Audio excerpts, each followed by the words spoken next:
जय हिंद दोस्तों।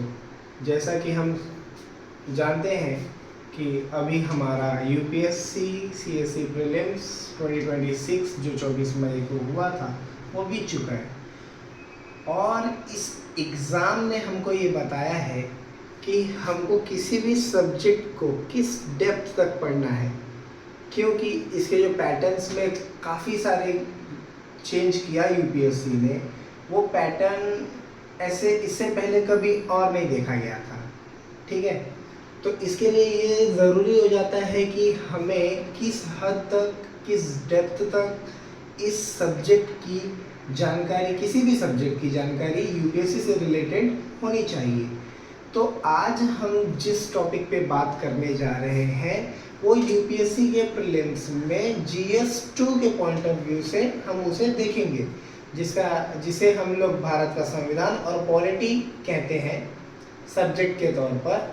ये जीएस 2 के अंदर आता है और इससे वैसे तो कई सारे क्वेश्चंस पूछे जाते थे, लेकिन इस बार भी जैसे 12-14 क्वेश्चंस इसमें से आए हैं और हम इसे डेप्थ से जानने के लिए इसकी जो आधारभूत वर्डिंग्स हैं जो इसके बेस को तैयार करने के लिए बहुत ही अहम होती हैं, बहुत ही जानने के योग्य होती हैं और इन्हें जानना भी चाहिए, ऐसा हम समझते हैं, उसे आज हम समझेंगे। इसमें आज हम जो भारत की राज्य व्यवस्था नामक टॉपिक है उसके बारे में आधारभूत समझ विकसित करेंगे, जो कि इसका इनिशियल टॉपिक है, इनिशियल समझ प्रदान करेगा। इससे ज़्यादा और हमें ये सारे वर्डिंग से समझ में आएगा कि हमें इसको राज्य व्यवस्था की ज़रूरत क्यों पड़ती है, हमें क्यों इसे स्टडी करने की ज़रूरत पड़ती है, यूपीएससी इसे क्यों अपने जीएस 2 में रखता है। तो जैसे राज्य व्यवस्था हो गया, एक होता है भारत का संविधान, एक पार्ट है इसका, और एक पार्ट है इसका राज्य व्यवस्था, मतलब राज्य की व्यवस्था, राज्य का गवर्नेंस वगैरह क्या होता है। ठीक है, जैसे इसमें राज्य शब्द क्या होता है, व्यवस्था तो हम लोग बाद में देखेंगे, और इसमें राज्य शब्द क्या होता है। राज्य जो शब्द होता है जनरली हम लोग उसे किस तौर पे देखते हैं, जो राज्य शब्द होता है उसे हम आजकल जो प्रांतों के लिए यूज करते हैं, प्रांतों के लिए हम लोग राज्य का शब्द का यूज करते हैं। जैसे प्रांत में कौन से, जैसे हम लोग कंसीडर कर ले, यूपी हो गया, बिहार हो गया, ठीक है, तमिलनाडु हो गया, एटसेट्रा। ठीक है, लेकिन राज्य का मतलब इन प्रांतों से ना होकर, इन प्रांतों से ना होकर किसी अलग ही अवधारणा से होते हैं, जिसके बारे में हम यहाँ पर आज समझ विकसित करेंगे। राज्य की अवधारणा क्या होती है। राज्य एक एब्स्ट्रैक्ट शब्द है, एक अमूर्त शब्द है। कैसा शब्द है, अमूर्त शब्द है। मतलब जो राज्य की शब्दावली है, जो राज्य नामक इकाई है, हम इसे क्या कह सकते हैं, ये एब्स्ट्रैक्ट है। हम इसे, इसके बारे में समझ सकते हैं, ये हमारे बौद्धिक क्षमता से हम इसे समझ सकते हैं।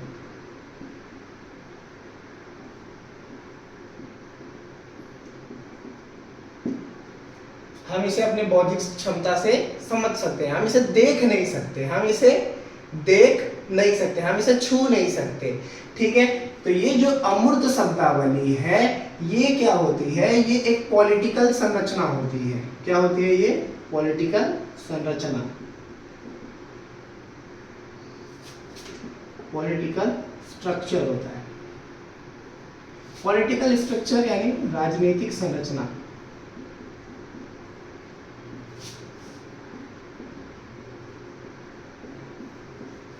अब ये राजनीतिक संरचना की जरूरत क्यों पड़ती है। किसी भी समाज का जब पैमाना डिसाइड होता है कि वह समाज कैसा है, सभ्य है, कितना विकसित हुआ है, कितना वह समाज आगे बढ़ पाया है, तब वहां पर जब देखा जाता है तो उसमें से जो सबसे इम्पोर्टेंट, सबसे महत्वपूर्ण चीजें देखी जाती हैं वो वहां की वो राजनीतिक संरचना, राजनीतिक व्यवस्था, राज्य के बारे में देखा जाता है कि वह राज्य के तौर पर किस तरह विकसित हुआ है।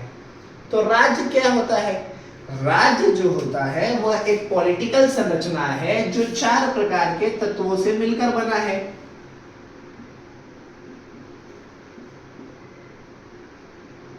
चार प्रकार के तत्वों से मिलकर बना है। ये तत्व कौन कौन से हैं?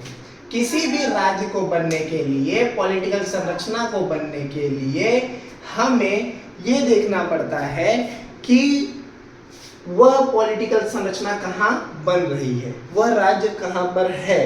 तो उसके लिए सबसे जरूरी जो चीज होती है, उसके पास, राज्य के पास एक भूभाग होना चाहिए।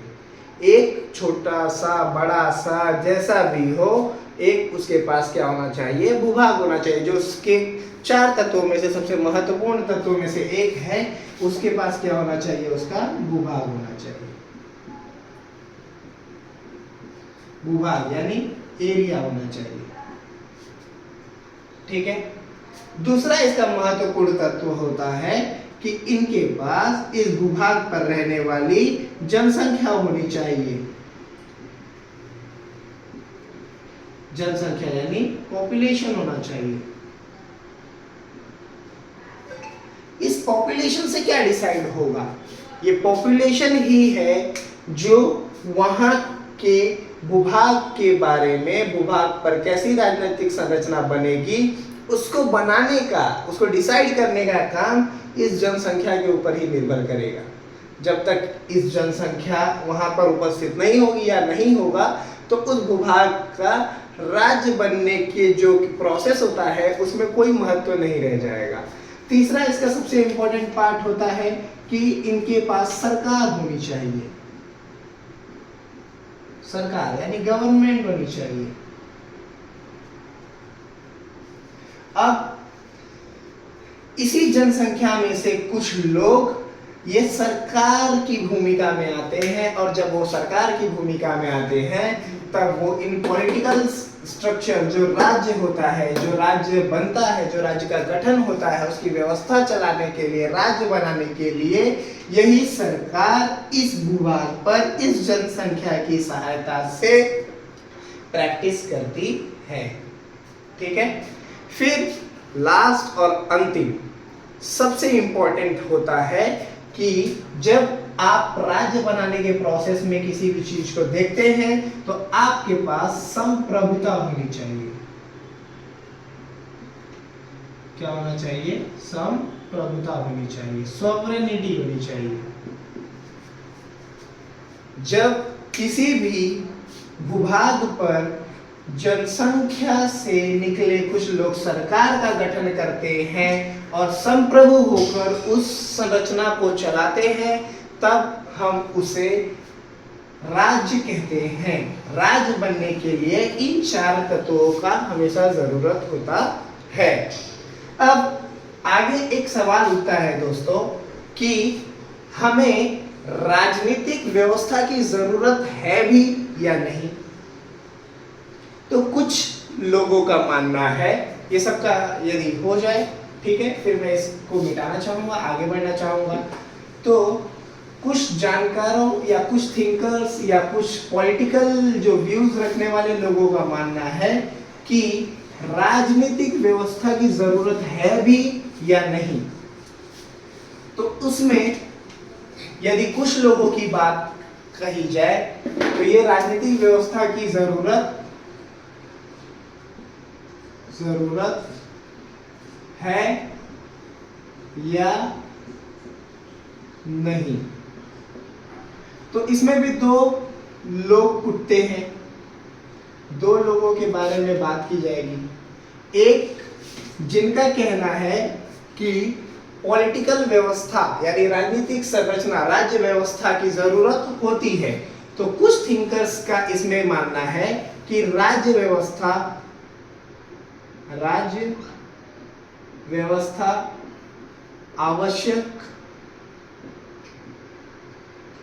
आवश्यक नहीं।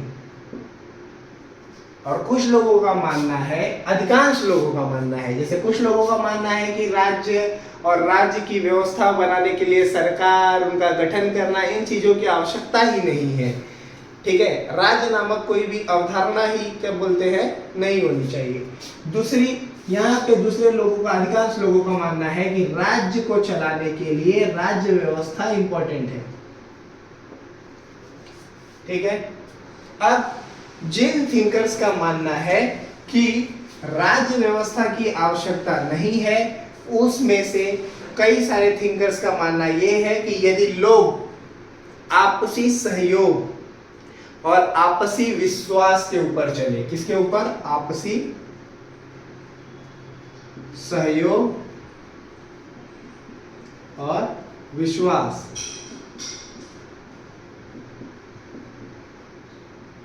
विश्वास पर चले तो हमें इसकी राज्य व्यवस्था की आवश्यकता नहीं पड़ेगी। ऐसे कुछ थिंकर्स में जैसे नाम है कार्ल मार्क्स,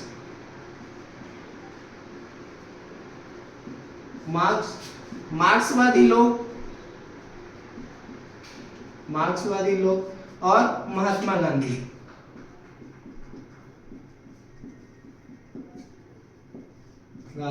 एटसेट्रा। ऐसे कुछ लोगों का मानना है कि हमें जो ये राज्य व्यवस्था की, मतलब राज्य को चलाने के लिए किसी प्रकार की कोई व्यवस्था की आवश्यकता नहीं है। लोग आपसी सहयोग और विश्वास के बल पर एक ऐसे सुशासन और व्यवस्था बना सकते हैं जिसमें उसकी व्यवस्था बनाने के लिए किसी भी प्रकार की अन्य इकाई की आवश्यकता नहीं है। जबकि अधिकांश लोगों का मानना है कि राज्य व्यवस्था आवश्यक है, राज्य व्यवस्था आवश्यक है। जो ये अधिकांश थिंकर्स हैं, इनका कहना है कि जो भी एक विकसित समाज आज तक डेवलप हुआ है उसमें हमेशा राज्य व्यवस्था होनी चाहिए। राज्य व्यवस्था ना होने पर, राज्य की व्यवस्था ना होने पर, राज्य का अंकुश ना होने पर, राज्य का अंकुश ना होने पर, कानून व्यवस्था ना होने पर, कानून व्यवस्था ना होने पर जो मजबूत लोग होते हैं, जो बलशाली लोग होते हैं, मजबूत लोग अपने बल का प्रयोग, अपने बल का प्रयोग कमजोर लोगों पर करते हैं, कमजोर लोगों पर, कमजोर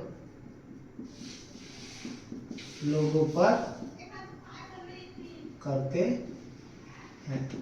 इसलिए हमारे पास राज्य व्यवस्था नामक इकाई होनी चाहिए जो इन लोगों पर कानून व्यवस्था, कानून के शासन के तौर पर या विधि द्वारा, ठीक है, विधायिका द्वारा, कार्यपालिका द्वारा, इन सारे तंत्रों द्वारा राज्य नामक इकाई इन सारे तत्वों पर अपना अंकुश लगा सके। तो ये सारी बातें हो गई राज्य व्यवस्था के बारे में। राज्य का निर्माण कैसे होता है, राज्य व्यवस्था जरूरी है या नहीं है, इसमें मैंने आपको दो मतों के बारे में बताया। अधिकांश मत कहते हैं कि राज्य व्यवस्था नामक इकाई होनी चाहिए, पर कुछ मत के अनुसार यदि देखा जाए तो उसके अनुसार राज्य व्यवस्था नामक कोई भी इकाई नहीं होनी चाहिए, जो लोग आपसी सहयोग और विश्वास के तौर पर ही, एक दूसरे के बल पर ही एक ऐसे सभ्य समाज का गठन करें जिससे समाज आगे चल सके। जब हम लोग ने देख लिया है कि अब ये राजनीतिक व्यवस्था की जरूरत क्यों पड़ती है, इसके क्या उपयोग हैं और ये राजनीतिक व्यवस्थाएं होनी चाहिए या नहीं होनी चाहिए, तो हमारे मन में ये जब सारे सवालों का जवाब जब हमें मिल जाता है तो इसके बाद हमें समझ में आता है कि जब राजनीतिक व्यवस्था बनती है, जब उसका प्रोसेस चालू होता है, तब उसके सामने कौन कौन सी चुनौतियां आती हैं। तो जब राजनीतिक व्यवस्था बनती है, राजनीतिक व्यवस्था बनते समय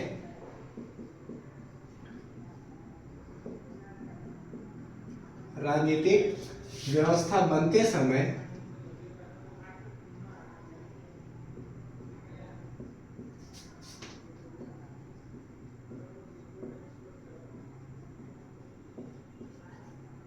ये चुनौतियां आती हैं। चुनौतियां कौन कौन सी आती हैं?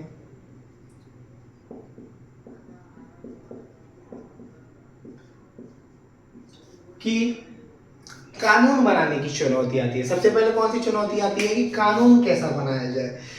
अब जैसा नेचर उस राज्य का होता है, वहां पे स्वतंत्रताएं कैसी दी जानी चाहिए, वहां पे स्वतंत्रताएं किन किन बातों की होनी चाहिए, वह जो राज्य है उसका पिछली विरासतें कैसी है, रूढ़ियां कैसी है, परंपराएं कैसी है, वहां पे किन चीजों में, समानताओं में, स्वतंत्रताओं में, शिक्षा में, अन्य क्या बोलते हैं सांस्कृतिक सामाजिक संरचनाओं में कैसी उन्हें स्वतंत्रताएं मिलनी चाहिए, कैसे उन्हें समानताएं मिलनी चाहिए, कैसा उनका क्या बोलते हैं राज्य का स्ट्रक्चर होना चाहिए।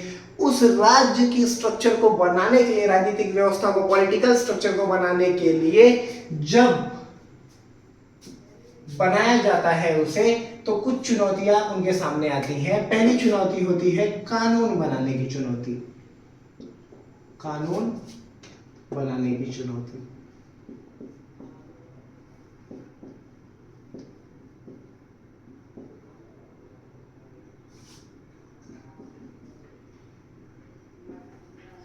दूसरी इसमें चुनौती आती है कि उस कानून, जो कानून बनाया गया है उसके अनुसार कानून को लागू करने की चुनौती। कानून के अनुसार शासन चलाने की चुनौती। जब ये कानून के अनुसार शासन चलाया जाता है, कानून बन जाता है, तो ये कानून के अनुसार जो विधायिका बनती है उसके बीच में, लोगों के बीच में जो लोग होते हैं, जो राज्य का एक प्रमुख तत्व है, पॉपुलेशन यानी जनसंख्या, उन जनसंख्या में के कानून के अनुसार, कानून से निर्मित विवादों का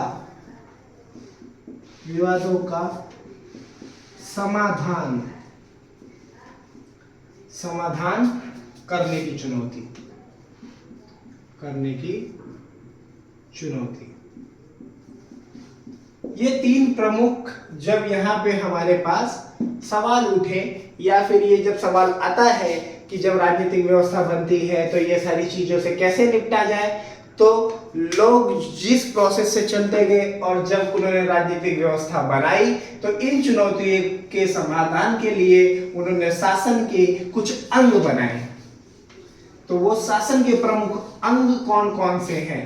शासन चलाने के लिए, राज्य व्यवस्था को चलाने के लिए, राज्य को चलाने के लिए जब कानून बनाया जाता है, कानून को अप्लाई किया जाता है, या कानून के तहत शासन चलाया जाता है, या जब क्या बोलते हैं कानून द्वारा जो निर्मित क्या बोलते हैं व्यवधान उत्पन्न होते हैं, या विधियों का क्या बोलते हैं, दो विधियों का आपसी टकराव होता है, या अलग अलग प्रकार के जो भी विवाद होते हैं, उन विवादों का समाधान करने के लिए कौन से उपाय किए जाए, तो इन उपायों के लिए शासन के अंग बनाए गए। शासन के अंग। शासन के प्रमुख तीन अंग होते हैं। पहला जो कानून बनाता है, तो कानून बनाने के लिए जो स्ट्रक्चर लोगों ने, समाज ने विकसित होने के साथ में बनाया, उसे कहा गया विधायिका। विधायिका यानी लेजिस्लेचर। कानून बनाने के लिए जिन संस्थाओं को ये कानून जो बनाया गया, इसे पालन करने के लिए, कानून के अनुसार शासन चलाने के लिए, कानून के अनुसार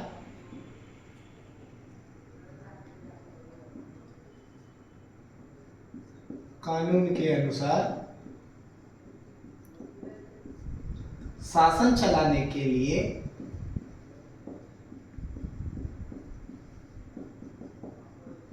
जिस संस्था को बनाया गया उसे कहा गया कार्यपालिका,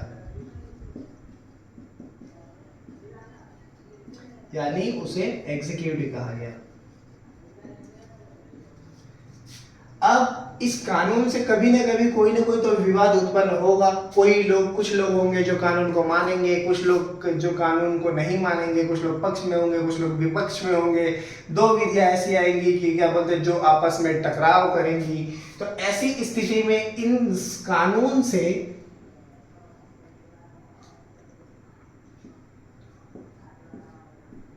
कानून से उत्पन्न विवाद के समाधान के लिए, विवाद समाधान के लिए जो स्ट्रक्चर बनाया गया उसे कहा गया न्यायपालिका, यानी जुडिशियरी, उसे कहा गया जुडिशियरी। तो इस प्रकार हमारे शासन के 3 अंग बने, जिनके अनुसार कानून को बनाया गया, उस कानून के अनुसार शासन को चलाया गया, और जब उस कानून से कभी कोई विवाद उत्पन्न हुआ या उसके बारे में, उस कानून के बारे में क्या कहा गया है, कानून कितना क्या कहता है, उस कानून के बारे में इंटरप्रेट करने की बात आई या उसकी व्याख्या करने की बात आई, क्या चीजें कानून के अंदर है, क्या चीजें कानून के अंदर नहीं आती हैं, जब इन चीजों की बात आई, उसके विवाद का समाधान करने की बात आई, तो वहां पे भूमिका निभाया न्यायपालिका ने।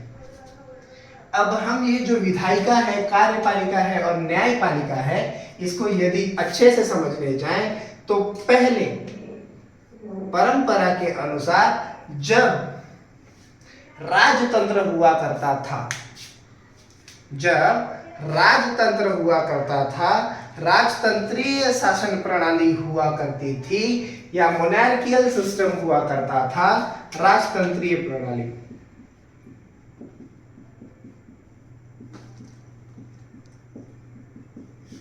यानी मोनार्कियल, मोनार्कियल सिस्टम हुआ करता था, तो कानून बनाने का काम, कानून बनाने का काम राजा द्वारा किया जाता था। किसके द्वारा किया जाता था? राजा द्वारा। राजा द्वारा कहे गए शब्द ही, उनके द्वारा सुनाए गए निर्णय ही कानून होते थे। धीरे धीरे धीरे धीरे जब कभी भी धर्मतंत्र आया, धर्मतंत्र यानी थियोक्रेसी आई, जब कभी भी धर्मतंत्र आया,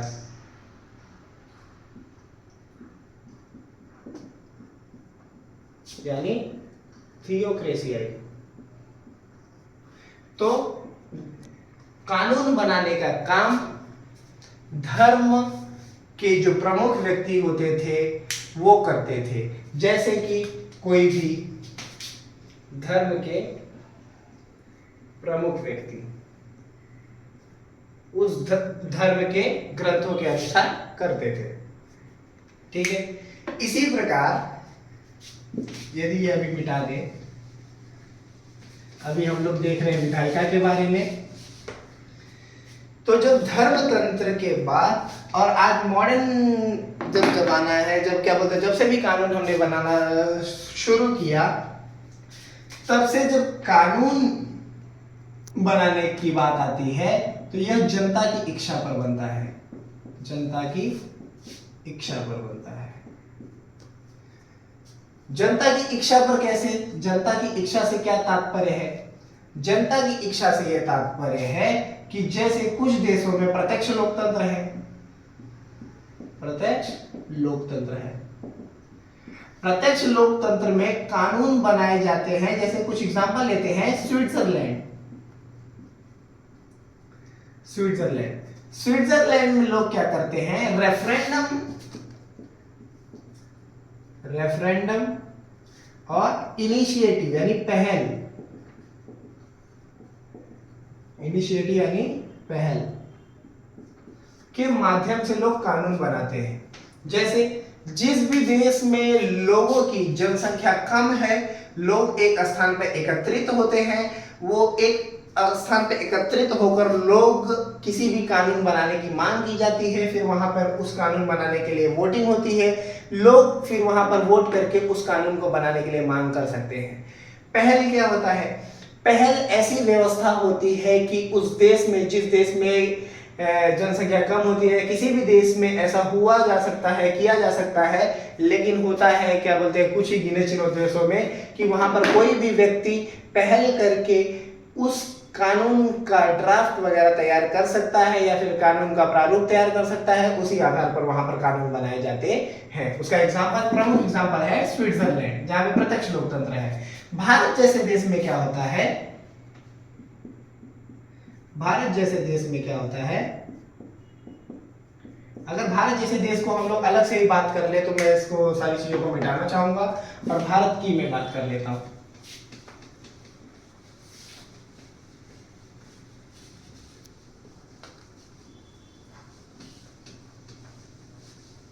भारत की यदि बात करें, भारत के संदर्भ में,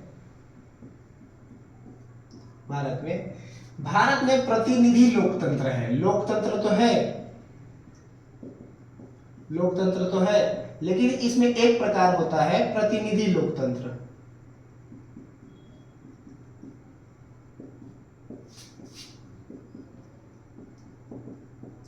अब हमारे देश में ऐसा संभव नहीं है कि लोग एक स्थान पर एकत्रित हों और क्या बोलते हैं, जैसे कि ये किसी भी कानून को बनाने के लिए मांग कर सके।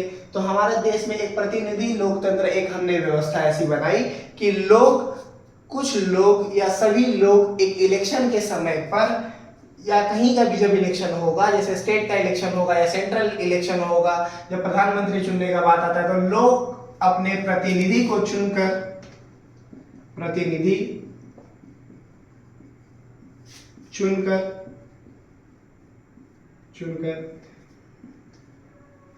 संसद या विधानमंडल तक पहुंचाते हैं और वहां पर उनके द्वारा चुने गए प्रतिनिधि कानून बनाने का कार्य करते हैं। तो भारत में कानून बनाने के लिए संसद नामक इकाई होती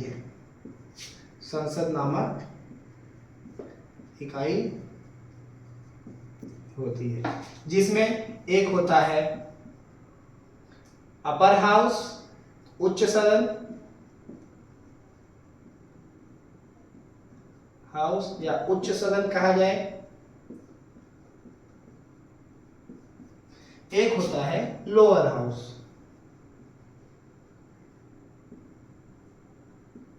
निचला सदन।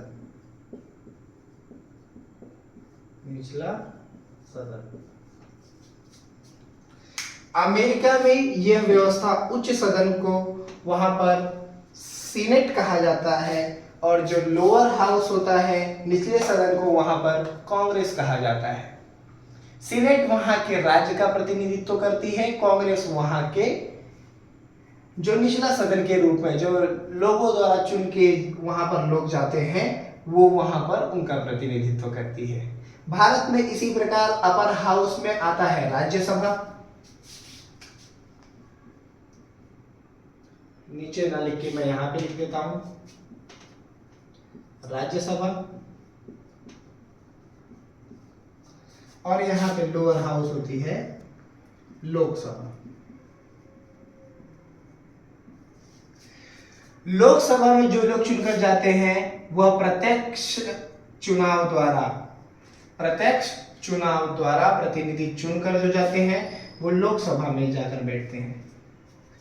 और जो प्रतिनिधि लोकसभा के, राज्यसभा के जो प्रतिनिधि, राज्यों के जो प्रतिनिधि होते हैं जो चुनकर जाते हैं, जो राज्यों का प्रतिनिधित्व करते हैं, राज्यों के बारे में, राज्यों का के देखरेख करते हैं, राज्यों की बातों को रखते हैं प्रमुखता से, वो लोग जाकर बैठते हैं राज्यसभा में। इसलिए इसे अपर हाउस, इसे लोअर हाउस कहते हैं, इसे लोकसभा कहा जाता है, इसे राज्यसभा कहा जाता है। ये लोग कानून बनाने का कार्य करते हैं।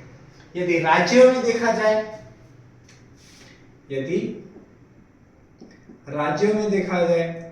तो भारत में राज्यों में एक सदनी व्यवस्था है। अधिकतर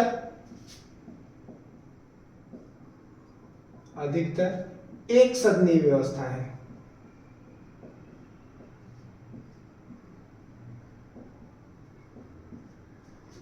जिसे विधानसभा कहते हैं।